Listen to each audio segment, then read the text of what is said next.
ॐ तव कथामृतं तप्तजीवनं कविभिरीडितं कल्मषापहं श्रवणमंगलं श्रीमदाततं भुवि गृह्णन्ति ये भूरिदा जनाः।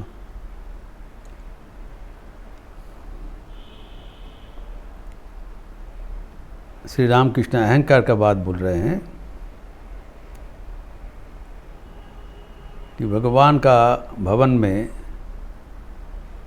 प्रवेश द्वार में एक बड़ा प्रतिबंधक है अहंकार।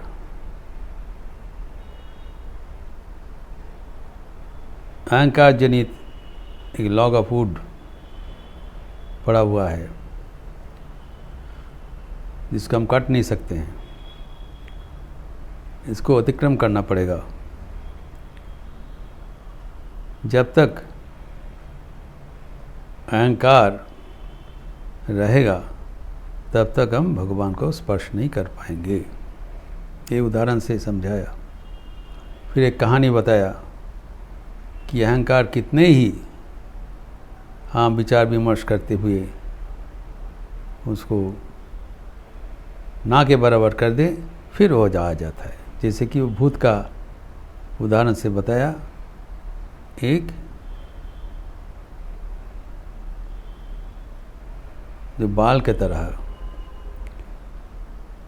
लेके कर्ली हेयर, किंकी हेयर, कोंकड़ा चूलन मतो किसी तरह से सीधा नहीं हो पाएगा। इसलिए श्री श्री ठाकुर कहते हैं अहंकार त्याग ना होले ईश्वरेर कृपा लाभ करा जाए ना। जब तक हम अहंकार नहीं छोड़ पाएंगे तब तक ईश्वर की कृपा उपलब्धि नहीं कर पाएंगे।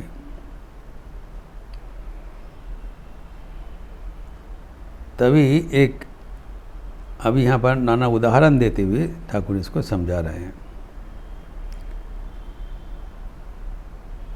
कि पहले एक उदाहरण दिया।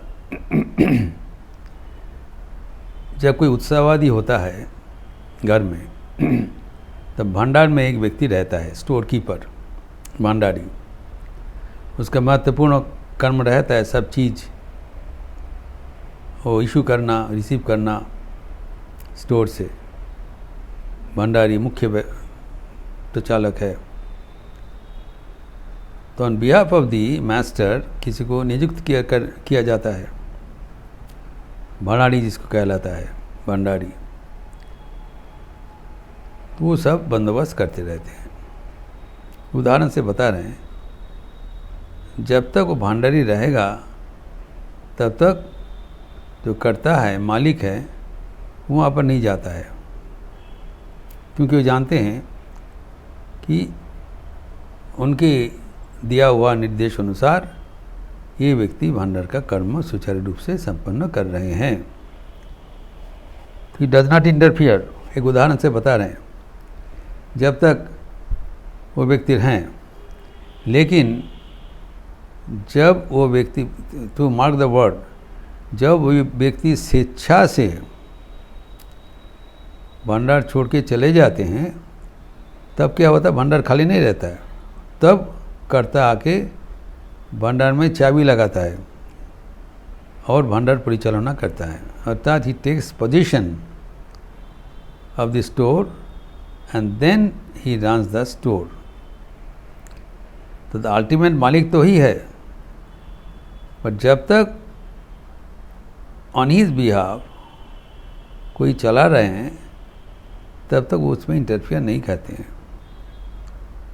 वैसे ही जब हम अहंकार के परवश होकर हम अपना कर्म निपटा लेते हैं तब तो भगवान अपेक्षा करते हैं, ठीक है, अच्छा ही चल रहा है, तो हमारा कोई तो असुविधा होता नहीं। तो ये समझने का बात है, इसे डीप मीनिंग। लेकिन अगर कोई ईश्वर को पाने चाहते हैं तब तो उसको भंडार छोड़ के जाना पड़ेगा। Normally we do not require the interference of God. हमारा बुद्धि विचार है, हम बुद्धि विचार से हम अपना काम कर लें। भगवान भाई का भाई कोई विरोध नहीं है, भंडार चल रहा है, चलने दीजिए। लेकिन ये बात कहा जा रहा है जो ईश्वर को प्रत्यक्ष करने चाहते हैं, only for those, not for all. ये नहीं सोचा जाए ठीक है हम लोग कुछ नहीं करेंगे, भगवान को निर्भर करेंगे, हम कर नहीं पाएंगे। क्यों कर नहीं पाएंगे वो भी समझाएंगे ठाकुर। किस अवस्था में भगवान पूरा बोझ लेते हैं वो यहाँ पर विश्लेषण किया। जब तक वो भंडारी होगा तब तक भगवान नहीं आएंगे, नंबर 1। और भंडारी को तो बर्खास्त नहीं किया। ये नहीं है कि भगवान आके कहते हैं कि तुमको नहीं देखना पड़ेगा, मैं देखूंगा, ऐसे नहीं है। He has been already appointed. लेकिन जब वो खुद छोड़ के चले जाते हैं to make space for God, नहीं जाने से तो भगवान नहीं आएंगे। दोनों व्यक्ति एक साथ नहीं रह सकता है। तो भगवत प्राप्ति करने के लिए भंडारी को भगाना पड़ेगा। ठाकुर बता दिया अहंकार नहीं जाने से नहीं आएगा। तो जब तक भंडारी रहेगा तब तक भगवान नहीं आएंगे। और जब भंडारी अपने आप छोड़ के चले जाते हैं तब देखते हैं भंडार तो उन्मुक्त है। और भंडार किसका है? उन्हीं का है और किसी का नहीं है। He keeps close touch. When he sees that his premises is unguarded, तब क्या करते हैं? खुद आके उपस्थित होते हैं और पहले उसको he takes care, takes hold, बंद कर देते हैं। He ensures the safety and security of all his belongings and then runs the show himself. ये ठाकुर एक उदाहरण के माध्यम से समझा दिया। एक दूसरा उदाहरण दिया, जो नाबालक और अच्छी, minor and the care taker guardian. ये नियम है, आयन का नियम है, अगर कोई संपत्ति का वो नाबालिग हो तो जब तक वो साबालिग नहीं होता है तब तक सरकार उसका बंदोबस्त करता है, आयनगत बंदोबस्त है। देन लीगल कंडीशन आ जाता है उसको देखभाल करने के लिए, अपॉइंटेड हो जाता है सरकार से। ठाकुर कहते हैं जब कोई नाबालक होता है तब राजा उसका अभिभावकत्व लेते हैं। राजा takes responsibility till he becomes mature. तो वैसे ही जब हम हमारे कर्म, हमारा जीवन हम संभालने के लिए हम पर्याप्त नहीं है, हमारा उतना पकड़ नहीं है, I am not capable of running the show my self, तब तुम सरेंडर कर देते हैं कि हमसे नहीं होगा भाई। जब वो शरणागति होगा तब भगवान आके उसका भार ले लेंगे, तखन एसे भगवान भाड़लन।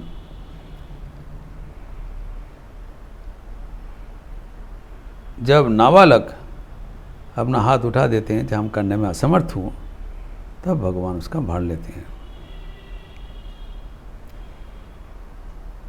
और एक तीसरा उदाहरण यहाँ पर दिया है।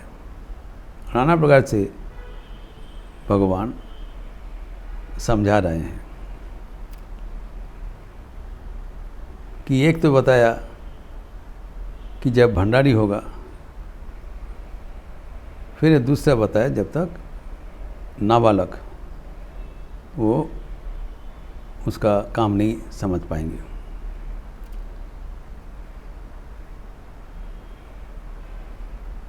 और ये भी बताया कि जब भगवान हमारा साथ है, हम जानते हैं, तब हम भगवान के ऊपर निर्भर तो करते हैं, लेकिन सब कुछ छोड़ नहीं सकते हैं। भगवान को जब हम निर्भर करना है तो 100% निर्भर करना पड़ेगा, ये कंडीशन शर्त। इसका एक सुंदर ढंग से एक कहानी से भगवान समझा रहे हैं ठाकुर। बड़ा कथाकार थे, सुंदर कथक थे। कहते वैकुंठ में लक्ष्मी नारायण निवास कर रहे हैं, लक्ष्मी पद सेवा कर रहे हैं। तो अचानक नारायण उठ के चले जा रहे हैं। तो लक्ष्मी पूछ रहे हैं, प्रभु आप कहाँ जा रहे हो? तो बोले नहीं, हमारा कुछ ज़रूरत पड़ गया, तत्काल इमरजेंसी, हमें जाना पड़ेगा। तो एक भक्त ने वो कुछ खतरा में पड़ गए,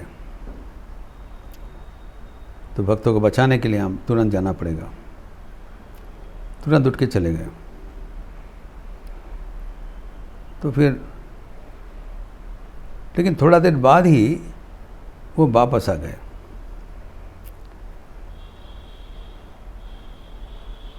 जब वापस आ गए तब लक्ष्मी ने पूछा, ठाकुर आप गए इतना जल्दी कैसे लौट गया? तो बोला नहीं, हमारा जाने का कोई ज़रूरत नहीं रहा। तब लक्ष्मी का वो कौतूहल हुआ, क्या हुआ था। तो उन्होंने बताया, तो गए क्यों? तब भगवान ने खुलासा बताया मुस्कुराते हुए कि एक भक्त हमारा नाम लेते हुए विभोर हो गया था और हमारा नाम पे इतना मशगूल था कि उसको ज्ञान नहीं था कहाँ से चल रहा है, क्या कर रहे हैं। तो ज़मीन में कुछ धोबी लोग कुछ वस्त्र वहाँ पर बिछा के रख दिया था सुखाने के लिए। तो अब वो मेरे भगवान के नाम से वो इतना मस्त था, वो देखा नहीं कहाँ से जा रहा है। तो कपड़ा के ऊपर वो चलकर जा रहे थे। तब धोबी लोग बहुत बिगड़ गया, ये हमारा धोत वस्त्र है, सूखा करने के लिए दिया है, तुम इसके ऊपर से चले जा रहे हो। तो उनको मारने के लिए उन लोग उपस्थित हो गया, धावा किया पिटाई के लिए। तो जब देखा हमारा भक्त है, उसको पिटाई हो रहा है और वो हमारे नाम लेकर उस जगह से जा रहे थे, भगवान को स्मरण करने का कारण उसको पिटाई मिल रहा है, तब हमें उसको रक्षा करना चाहिए। इसलिए मैं दौड़ के गया था।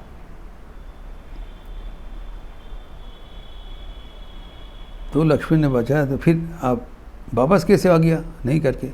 नहीं, हम जब उधर पहुंचा तब देखा ये व्यक्ति वो धोबीगण को मारने के लिए हाथ में ईंटा उठा लिया, अर्थात आत्मरक्षा कर रहे हैं।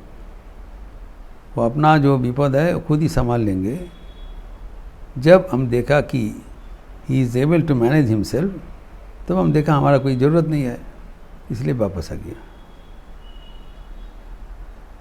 तो ठाकुर का निर्देश है, जब तक पूर्ण रूपेण भगवान के ऊपर हम समर्पण नहीं करते हैं तब तक भगवान नहीं आएंगे।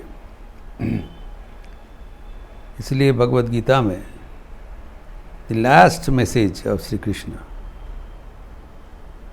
1866, सर्वधर्मान परित्यज्य मामेकम शरणम व्रज अहम त्वा सर्व पापेभ्यो मोक्षयिष्यामि मा शुचः।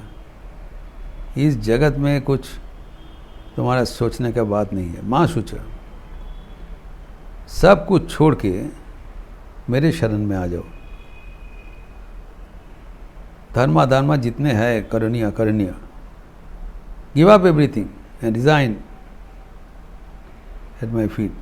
माम एकम, और किसी को शरण, हम तो भगवान को एकम नहीं शरण पाते हैं, भगवान को भी शरण लेते, कुछ स्टैंड बाई भी रखते हैं ताकि अगर फेल हो जाए तो उसका कोई भी बंदोबस्त रहे। ऐसे नहीं होगा। शरणागति क्या है? क्या एकमात्र भगवान, एकमात्र होना चाहिए, अनन्य शरण। माम एकम शरणम व्रज, शरण ले लो और ये भरोसा रखो हम तुमसे, तुम्हारा कुछ नहीं करना पड़ेगा, और तुम्हें जो कुछ किया है, जो कुछ करना है, आगे किया था, अभी कर रहे हो, आगे करोगे, सबका जो भार, कर्मफल, कर्मजनित जो पाप क्रिया होगा, पुण्य, सबको मैं समझ लूँगा, और तुम्हारा मुक्ति का द्वार हम उद्घाटन कर दूँगा। कोई सोचने की बात नहीं है, मैं तुम्हें मुक्त कर दूँगा, सिर्फ तुम्हें मानसिक रूप से हमारा शरण में आ जाना चाहिए। यह है तुम्हारा पुरस्कार। इसमें जो अहंकार को त्याग करने का बात हो रहा है वह है इन टोटलिटी। हमारा भगवान को ऊपर निर्भर करने में असुविधा क्या है, हम पूरा पूरी छोड़ नहीं सकते हैं। हम तो कहते हैं ठीक है हम भगवान के शरण में चले जाएंगे, लेकिन हम क्या चाहते हैं कि हमारा जीवन का घटना बोली हमारा इच्छा अनुसार हो। भगवान हमारा जीवन परिचालना करे, लेकिन मेरे इच्छा अनुसार होना चाहिए। अगर मेरे इच्छा अनुसार नहीं हो रहा है तब हम बिगड़ जाते हैं। वी वांट टू इंटरफियर, ये नहीं चलेगा। आइदर वी डू और लेट हिम डू। जब तक हम लोग अपना बंदोबस्त करने के लिए तैयार हैं, छोड़ने के लिए तैयार नहीं है, तब तक भगवान हाथ नहीं उठाता। जब हम छोड़ देंगे तभी भगवान उसको लेंगे।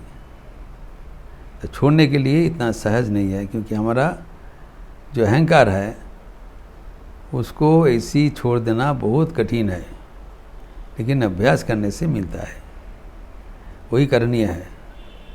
अभी यहाँ पर श्री रामकृष्ण 3 उदाहरण के माध्यम से, एक है भंडारी, एक है नाबालक राजा का जो अच्छी इसको लिए लगता है केयर टेकर, और तीसरा है वो धोबी का प्रांगण से जो भक्त गुजर रहे थे।